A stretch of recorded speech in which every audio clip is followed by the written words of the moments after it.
Assalamualaikum and very good day to my lecturer, Madam Siti Fatimah, and everyone who's watching this video. My name is SHYAWANI binti MAHRIT RIZUHAN, and my metric number is 04DAT21F2018. And today, me and my partner will be presenting a case study under the Company Act 2016. This case study will cover two key scenarios in which 1. The independence and eligibility of auditors appointed for the company, and 2. The right of auditor to access every important document owned by a company during an audit period.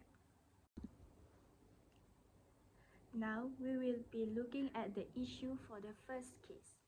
And in this case, we will have a discussion regarding to the independence and eligibility of an auditor appointed for a company. And in this case, the issue is whether Iman's appointed is valid when her husband was a majority shareholder and a director to a company named Kumaju Sindiran Bahat. Now we're moving to the next slide. In this slide, I have prepared three kind of sections which I will be applying this into our first case. The first is section 264(1) of the Company Act 2016, 2. Section 2 of the Company Act 2016, and lastly 3. The penalty under section 264. By looking under the section 264(1) of the Company Act 2016, to appoint an auditor to a company, the company should consider if they are eligible and they will be disqualified if there is 3. He or she is A. Their spouse is an officer to the company, B. A partner, employer, or employee to an officer of the company, C. A partner or employee of the employee to the company, and lastly D.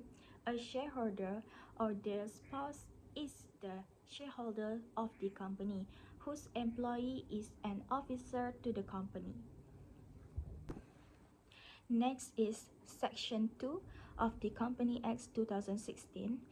An officer in relation to the corporation include A. Any director, secretary, or employer of the company, B. A receiver or a manager of any part of undertaking of the corporation, appointed under a power contained in any instrument.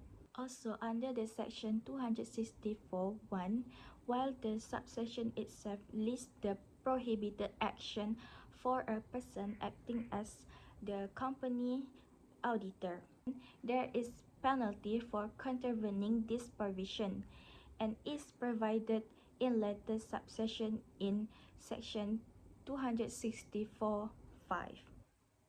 The penalty for breaching section 264(1) is conviction of the offense, and upon conviction, 1. A fine not exceeding 100,000 ringgit or imprisonment for not term.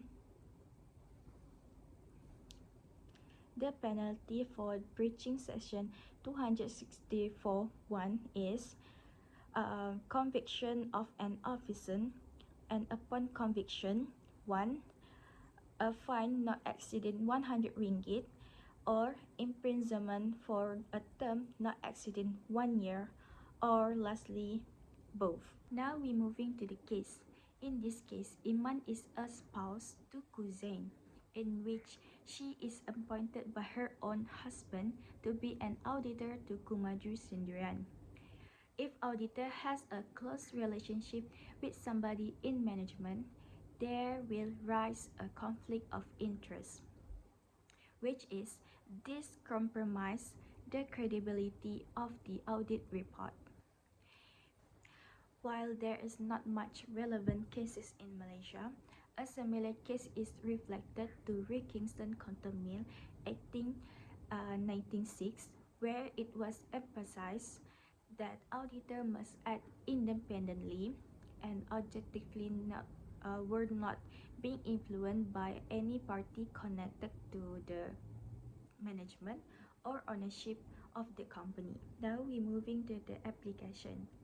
In this scenario, where Iman husband is a major shareholder and a director to the company Kumaju Sendirian, this clearly stated the conflict of interest and raised serious concern between her independence and eligibility as an auditor.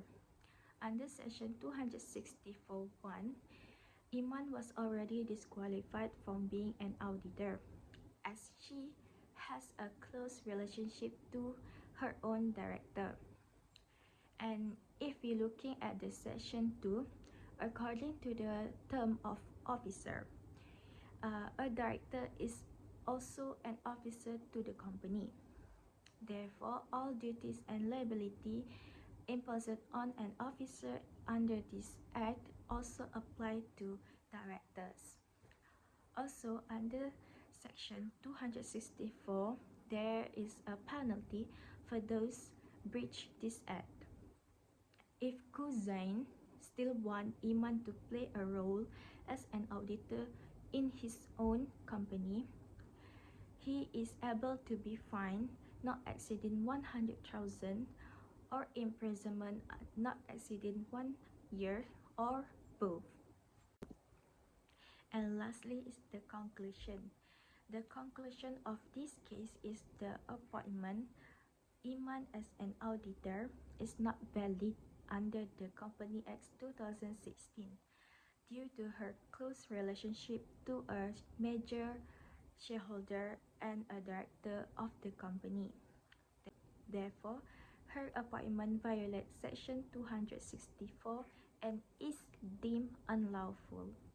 And that's all for me, and now I will be passing this presentation to my partner.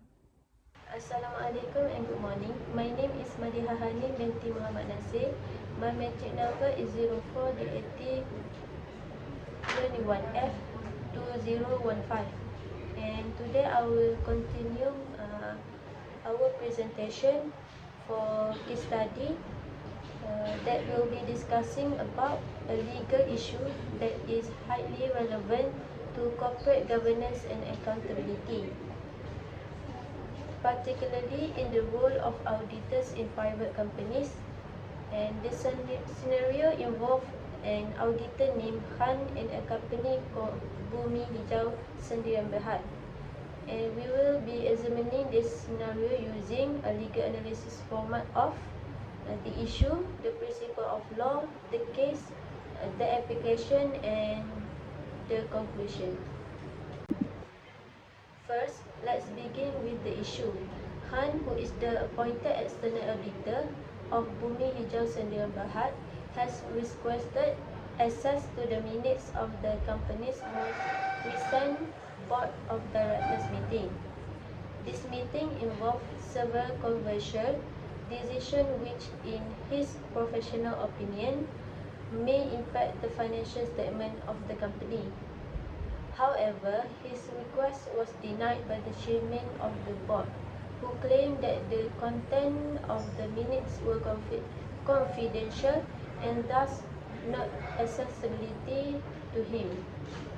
So, the legal issue we need to examine is this. Does Han, in his capacity as an auditor, has the legal right to access those minutes of the board meeting for the purpose of completing a proper and independent audit?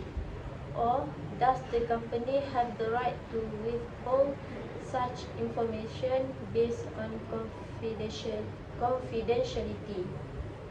This is not just a matter of internal company procedures, but it goes to the core of what makes financial reporting in Malaysia trustworthy and transparent.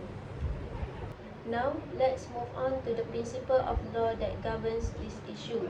In Malaysia, The rights and responsibilities of auditor are clearly outlined to the Companies Act 2016, specifically under the Section 266. According to Section 266(1), an auditor is entitled to access all accounting and other records of the company that are necessary to carry out their duties. The phrase other records is key here. It is not limited to financial documents only, but can include any company records, including board of minute, if those documents relate to or affect the company's financial position.